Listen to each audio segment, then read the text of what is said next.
There are two main things to look out for when searching for a business insurance policy. Firstly, make sure you have the right policy cover that's suited to your business. And secondly, make sure that the levels of cover are appropriate for your needs. Let's start with the policy. If you employ staff, you must by law have employer's liability. It is a legal requirement for every employer in the UK to protect their employees against risks in the workplace.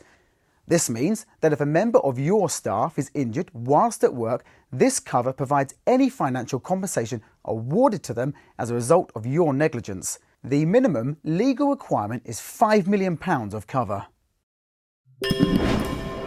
If you own your premises, insure the building.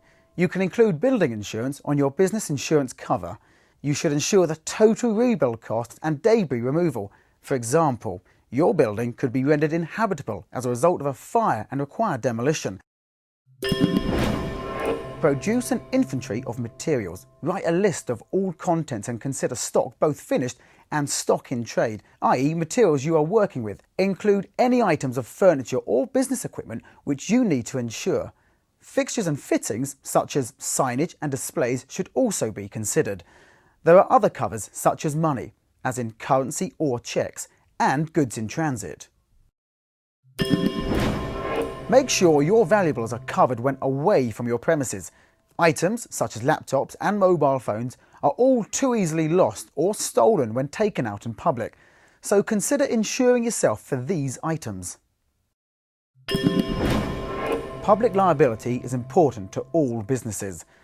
Public liability insurance is an option designed to protect companies against financial claims for injury or damage to third parties and will cover the legal cost and damages you may be exposed to as a result of your negligence. For example, if a customer of yours trips over and injures themselves at your premises and successfully claims that it was caused by your negligence, then you could be sued. It's advisable, therefore, to take out cover the day you start trading. A common level of cover is £2 million. If you produce or supply any type of product, then you should consider product liability cover. This is sometimes packaged with public liability and would protect you should your product cause injury or damage to property. Let's now discuss the level of cover.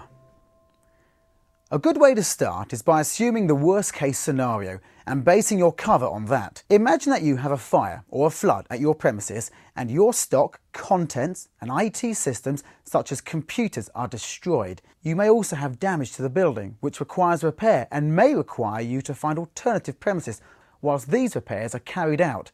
How much could it cost you to rectify this damage to the same position you were in before the loss incurred?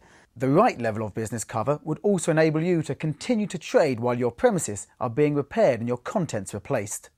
To get this right, you'd be well advised to create a list of all your items to be insured, including buildings, contents, fixtures and fittings, any improvements made to your building, stock, computers and other equipment, and calculate what it would cost to replace the lot.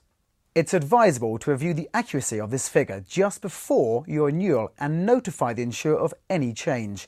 Keep this list up to date and when the value exceeds the sum insured, notify your insurance company. To save money, choose your optional covers very carefully. Only select the options where you are sure that the cover would be beneficial. If in doubt, ask. For example, goods in transit is a common option but is pretty unlikely to be required by most accountants or solicitors. If you found this useful and you'd like some more general information, we'd be pleased to help you without any obligation. Just contact insurance.com on 0845 408 1800.